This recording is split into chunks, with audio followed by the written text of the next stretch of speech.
Welcome to the totally awesome outdoor show. Now, I was going outdoors, honestly, to do a bit of gardening, some tree cutting, the usual sort of stuff that we get here in the winter. I thought, I'll put the Wellingtons on. Ugh, disgusting. I mean, I haven't left them out in the rain, I'm not completely stupid, but they've been out and they've got damp. They've drawn the moisture in there, and there's nothing worse than putting a wet wellie on. What you should do is make yourself a wellie drying rack. It's really a wellie rack upside down, and if you put them upside down like this, obviously not that way around, that way around, the air can circulate, the moisture comes out, they'll dry out, and they'll be nice and cozy when you put them on. How would you make them? I reckon pallet wood. Yeah, you knew I'd say that, didn't you? But a little bit of a bonus here, because I might varnish this one instead of painting it. I'm using some of the struts that go crossways across the pallet board, and this is a, well, I call it slightly better quality one, and it's been planed. It's not rough wood, it's plain wood, so that's lucky for me there. Cross section, I mean, this is so easy, it's ridiculous. Cross section, standard pallet wood. I'm going to run the sanding little belt sander over that one, but to make the poles I could use something like broom handle, something like brake handle, any piece of wooden handle, but I ran across something, because I love things for nothing. In my store I had a couple of brand new banister rails, you know, that go up the stairs, a couple of used ones because I've already notched them and I've got angles on them, and okay, so they're slightly different patterns, just their turning points, but I feel it's better than just a straight broom handle. It's a little bit of shape. I'm going to cut them across the middle and measure them, obviously, for that you want them the length of, let me just show you with this one, there, you want the length of the Wellington, which is generally, I think, around about 18 inches, the average Wellington boot. Could be any boot, in fact, doesn't have to be Wellingtons, any boots will dry. So allow that, and allow a little bit of space there. Oh, isn't that convenient? It comes about where that little pretty notch is. So I figure if I cut either side of that notch, it should be, hopefully, he says, or it won't be. Look at that, equidistant. And that will clear the base there. One little tip is I would use, rather than jigsaw, I'd use a tenon saw, because it's a finer tooth cut there. Obviously with jigsaws you can buy different blades for them, but because it's such a wide actual supporter blade there, when you're sawing straight nice and smooth, it won't sort of cant off at an angle like this and twist and go off, and you get a cut that's all peculiar. So I'm going to cut dead straight there, dead straight here, and obviously these two ends are flat, the other ones I just nip off. Make sure they're all the same measurement, so just for neatness.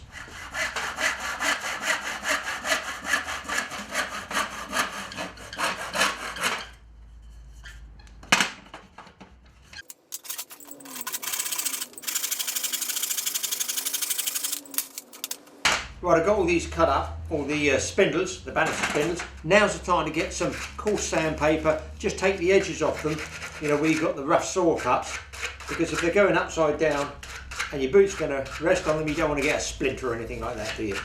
The other thing is, if you are going to stain it, now's the time just to clean it up, get any finger marks and dirt off there, and then the varnish will take, or the stain will take a bit better. Do those later. Okay, I'm going to use a piece of this timber. This is so easy, it's ridiculous. What you do want to use is two heavy base pieces, because you don't want the weight of the boots tipping over. Also, if you're going to have them hanging like this, just make sure you've got enough for, in my case here, 1, 2, 3 pairs of boots. I'm afraid the daughter's going to have to go without and have damp Wellingtons. I'm going to put these two pieces touching just to make my base, and a little piece of sawn off pallet wood, neat piece, not with the nails, across the top there, just like that, to lock those together to give me my base, and then I'm going to drill long screws right the way through and into the base of that spindle. So not exactly rocket science, but I am again going to cut this with the tenon saw. I don't know whether people realise this, but if you haven't got an angled straight edge here, a lot of guys, just for quickness, if you lay a saw here, you've got a right angle generally between the moulding here, the shaft joining into the handle, and as long as you get it straight and flush there, let's say pinched up tight, you can actually cheat and use the saw itself to give you a straight edge. If you want to check if this one's straight, you can measure there, and you generally will find out with a modern saw that hasn't been used a lot, that will stay at 90 degrees. And don't forget, this blade is actually moulded in there. There's no screws to rock loose.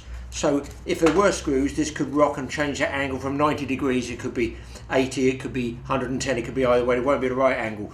But because that's moulded in there, that should be 90 degrees there, as you can see. Perfect. And then away I go cutting. Just align your thumb against the side of the blade here, and don't just ram it forwards. The best way to start a cut is to draw it backwards, which is the reverse of the way the teeth cut. Just like that. Then you've got a little notch which you can start pushing in, and you can keep your hand away. You can guide it, but I tend to keep my hand away, get it locked like this. Obviously make sure the blade doesn't hit the workbench. Do not go mad and do not force it. The saw has the teeth will do the cutting for you. You just have to keep a mild pressure on it, keep it dead straight, and it should pretty well cut itself. Well, it won't cut itself, Graham, talk sense. Just trying to make it easier for you.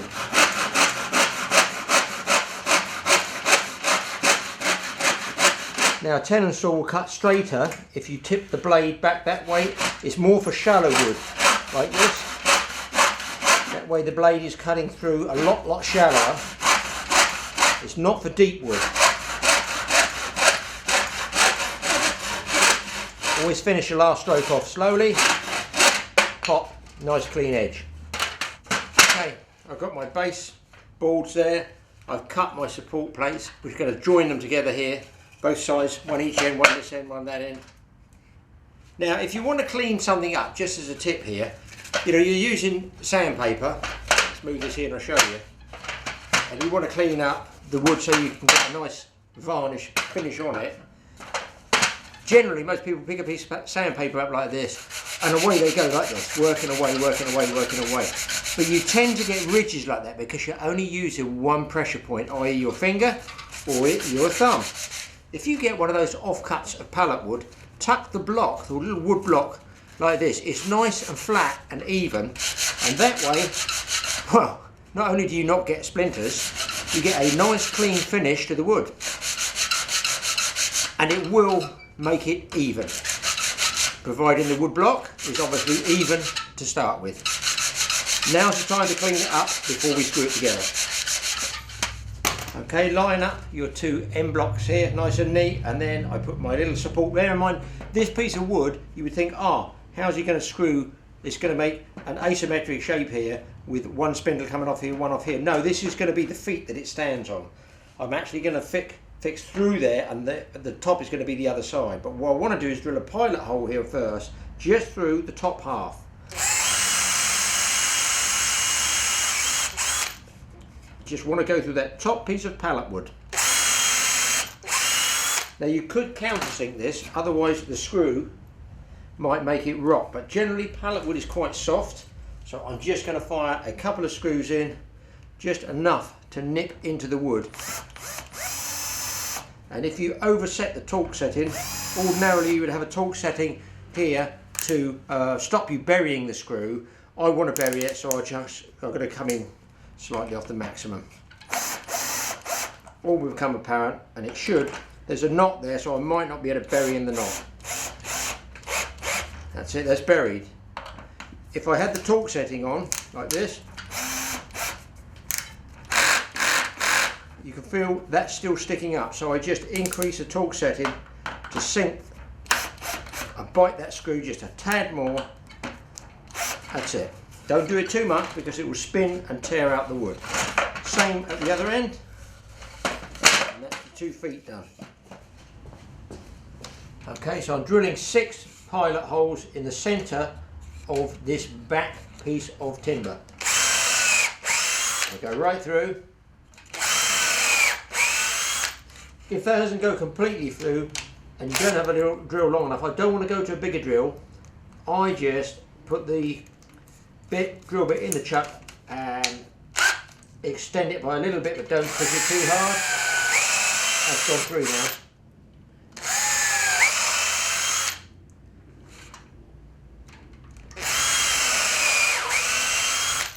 I wonder how many times I've gone through the workbench.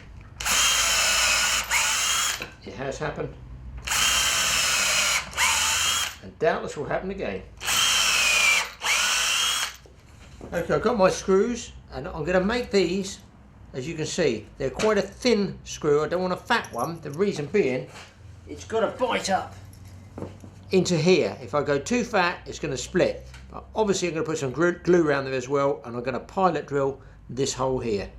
So that's the first stage I'm going to do, but just check for your screw height. This is obviously upside down. It's going to, the screw will go through that way, but just for the purpose of showing you this, you can imagine it's there. So with some glue, I've got about 1 inch and a bit of support as well. Bear in mind, it's only taking a Wellington boot weight, and vertically at that. The next stage is to drill out a pilot hole down the end of here. A very small drill, because you've got to still leave some wood for the screw thread to bite on. If you use too big a drill bit, it's just going to be loose in there. So you want it to be tight, and I'm probably going to pre-drill it about half the length of the screw that I've got left. Best done in a vise, I feel, because you can keep everything nice and square.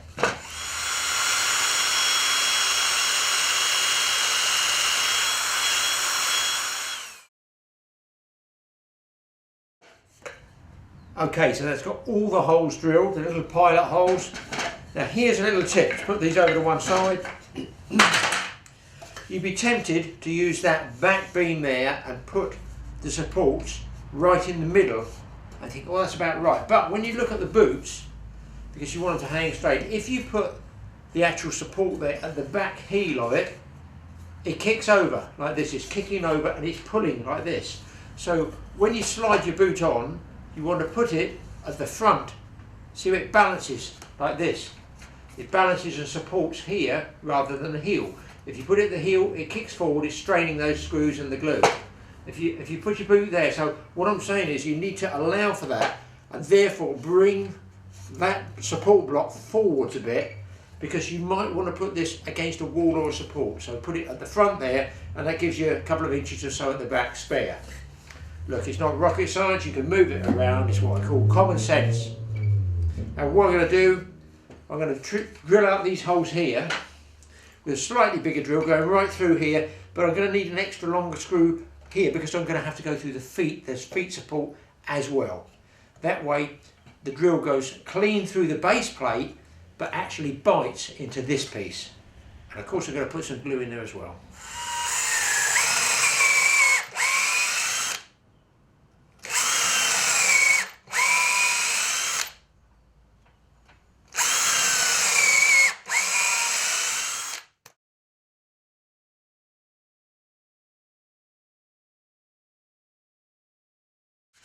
Any marks you get like this with pencil marks, just take them out using the block and sander. That way when you come to varnish or stain it, it's all clean. Bear in mind this is the underneath, so it's never going to be seen anyway, but I like to do things properly. If by any chance the spindles don't line up vertically, get yourself a spare piece of pallet wood like this. And all you're going to do is with a cleaver or a knife, just balance it, shave off a couple of very thin strips, as thin as you can get. Mind your fingers, I'm using a cleaver, because these can be used as balancing wedges to level it up. I'll show you in a second. Taper the ends with a standing knife or what they call a box cutter, and then you can push it dead vertical and the glue should set with that underneath it. That's if you have drilled any angles or holes into those spindles incorrectly. Now if you have drilled any holes slightly off vertical, and it does happen, I've just done one purposely just to show you this. This is a tip for anything that you have to get out of a sticky situation. Is if you get a block, just shave a few bits down on a cleaver or with a knife or something like that. No knots in the wood, it needs to be a straight grain. Run it down, you can rock the knife like this, shave off a couple of pieces, and you can use these as wedges. Get yourself a standing knife or a box cutter, just cut off the surplus here, just to give you a little bit of a taper. That's all you're looking for, to level something up. I've used this many times just for getting me out of trouble when I've done a big screw up. I'm using screws, but when I've screwed up and something is slightly out of kilter, I'll show you how to get out of trouble. especially when you're dealing with verticals, because at the end of the day you still want to get it as level as you can. Always be careful with box cutters. Now you see how this one's slightly over. All you've got to do here, let me show you just briefly, is slacken that screw off on that one, just a tad. That's all it takes. Now, you see the angle, you could have made the saw cut crooked, or in fact, well basically, you could have drilled crookedly, but you want to pull it back to there, okay? So what you can do is you can drive one of these wedges under there, just tap it under with a hammer, like this. See how it's pulled it back up level? Now, so what you do is, you put your glue on, you get yourself all levelled up, you hammer your wedge over. You can either use a fine hacksaw, you can use, I'm just going to show you this bit, the edge of the tenon, just the toe of the tenon, the shortcut, don't damage the wood underneath. And that should, look at that, perfect. Absolutely perfect. And you'll see, you cannot see that wedge just under here. So all I then need to do, put it on the side. This is obviously where the glue's there. Give it a tweak with a gun. And that is not only rigid, but it's vertical as well. So double check it first while the glue's still wet. As you can see, I'll just show you the difference there. If you put the boot on the heel, see how it tips forward and it's straining the spindle that way. So when you put it down, put it at the front end, slide it down, and there you can balance it, hangs perfectly in the middle. Let's get these glued up. We are getting well on the way. Right, so I'm getting them all lined up. I've got my wedges, I'm going to use a piece of wedge, and I've got the pip of the screw just there. I'm going to put some wood glue, wood adhesive on there as well, so it's got sort of double bubble. Get my glasses out, see how much I'm pouring out. Now you can do it with a nozzle, or you can do it like I'm doing it now. I'll tell you why I'm doing it now, because I forgot to put a pin or a nail in the end of this, or a cap, so it's gunked up inside. We've all been there, we've all made mistakes. Just put a little bit on the top there, locate your spindle like this, as you can see, and then just tighten up, with or without a wedge, adjust it accordingly. I'd suggest doing each one in turn, otherwise you're going to get glue everywhere.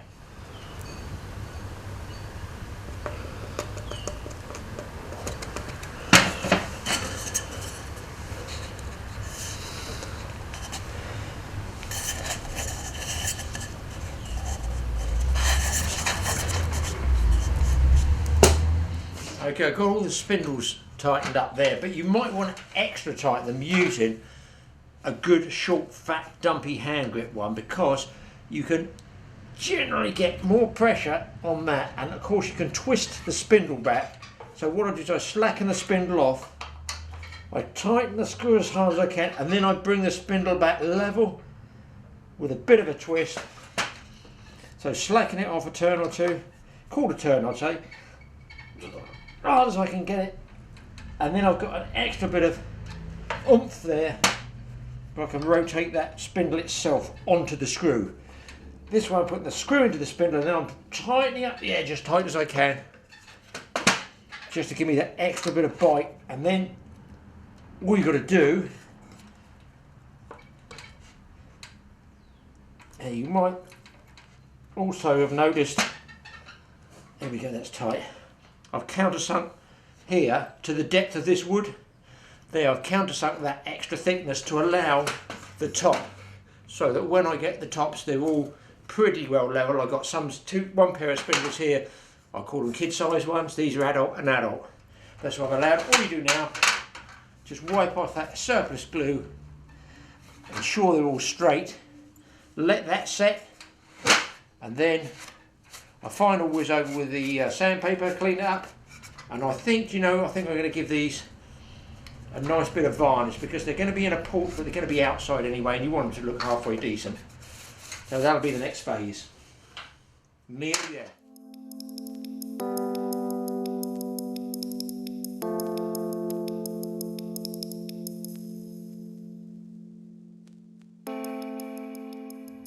Okay, final tip is when you're doing staining over new wood, try and finish in the direct, well, no, don't try, you must finish in the direction the grain's running. Don't do it crossways, because as you can see, you'll just get residual bits from the paint there. They're dry and look awful. So try and get with the flow of the varnish, and with these spindles, anything that's like this with round edges, just go over them lightly just before you think you finish. When you think you finished, trust me, you haven't. You see the bit there I've missed, just try and finish in a nice even stroke, lightly with the brush, and check for any runs. And we're nearly ready to let this dry, come back and hang some boots on them. So there you have it. Put a bit on the top as well. Up here, make sure that you put a good dollop up there, because you might get moisture out the boots, and that's an area that it could penetrate the wood. Now listen, you can still make this out of pallet wood. You don't have to use spindles. I've only used these because they were free. I had them left over. You can use what you want. Pieces of wooden square, inch by inch, pieces of pallet cut in half. You can use what you want as a boot support. I just use these, so it's basically whatever you want to put on there, put on there. As long as you can get those boots upside down so the air gets to them. That's all done. Let's let that dry and see what the finished product looks like. That should be in the Tate gallery. So there you go, all finished, all dried off, and you just put your boots on, just rest them, balance them there, plenty of space. I can get on there at least 3 pairs, and it's even a junior size for the wife. All finished, all done, everything's nice and dry. When you take them off next time, you will not, hopefully, have damp, wet, annoying feet. Thanks for watching the Totally Awesome Outdoor Show. I'm sure there's going to be something else I can make out of pallet wood.